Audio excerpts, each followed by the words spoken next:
திஷ்டி கழிக்கும் போது பூசணிக்காய் உடைக்கிறது நீங்கள் பார்த்துருப்பீங்க. ஆனால் ஏன் குறிப்பிட்ட அந்த வெள்ளை பூசணிக்காய் மட்டும் உடைக்கிறாங்கன்னு உங்களுக்கு தெரியுமா? வாங்க தெரிஞ்சுக்கலாம். திஷ்டி கழிப்பதற்காக கற்பூரம், உப்பு, மிளகாய், தேங்காய், பூசணிக்காய், எலுமிச்சப்பழம்னு பல பொருட்களை பயன்படுத்துவோம். குறிப்பாக கண் திஷ்டிக்கு அதிகமாக பயன்படுத்துவது இந்த பூசணிக்காய் தான். இந்த வெள்ளை பூசணிக்காய்க்கு திஷ்டி பூசணிக்கான்னு கூட பேர் இருக்குது. இந்த திஷ்டி பூசணிக்காவை பயன்படுத்துவதற்கு புராணத்தில் ஒரு சுவாரஸ்யமான கதை இருக்குது. வாங்க கதையை தெரிஞ்சுக்கலாம்.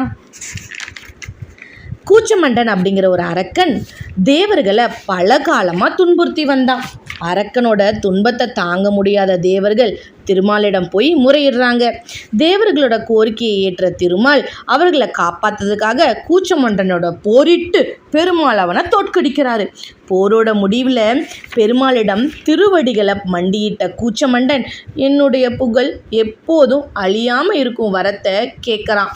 வாழ்நாளில் எந்த நன்மையும் செய்யாத உனக்கு எப்படி அழியாத புகழ் வரத்தை நான் தர முடியும் அப்படின்னு கூச்சமண்டன் கிட்ட கேட்குறாரு பெருமாள்.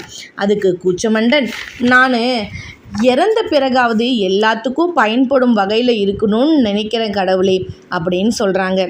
உடனே பெருமாள் அப்படின்னா நீ அடுத்த ஜென்மத்திலிருந்து பூசணிக்காவா பெரு அப்படின்னு சொல்லி ஒரு வரத்தை கொடுக்குறாங்க. உன்னை வாசலில் வச்சா சகல தோஷமும் கண் திருஷ்டியும் நீங்கும் அப்படிங்கிறதையும் சொல்கிறாங்க. இதுக்கு அறிவியல் பூர்வமான உண்மையும் இருக்குது. அறிவியல் ரீதியாக பூசணிக்காவில் ஈர்ப்பு வட்டத்திற்குள் இருக்கும் அப்படின்னு சொல்கிறாங்க. அதாவது எந்த அதிர்வதைகள் நல்லதாக இருந்தாலும் கெட்டதாக இருந்தாலும் ஈர்த்து தனக்குள்ளே சேமித்து வச்சு அந்த இடத்தையே சுத்தம் செய்யும் ஆற்றல் பூசணிக்காய்க்கு இருக்குது அப்படின்னு சொல்கிறாங்க.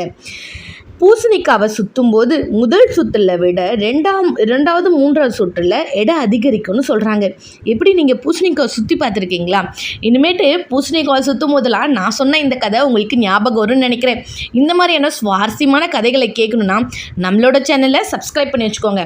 அப்படி இந்த மாதிரியான வீடியோக்கு லைக் கொடுங்க. ஏன்னா உங்களோட ஒரு லைக்னால தான் நம்மளோட சேனல் இன்னும் டெவலப் ஆகும்.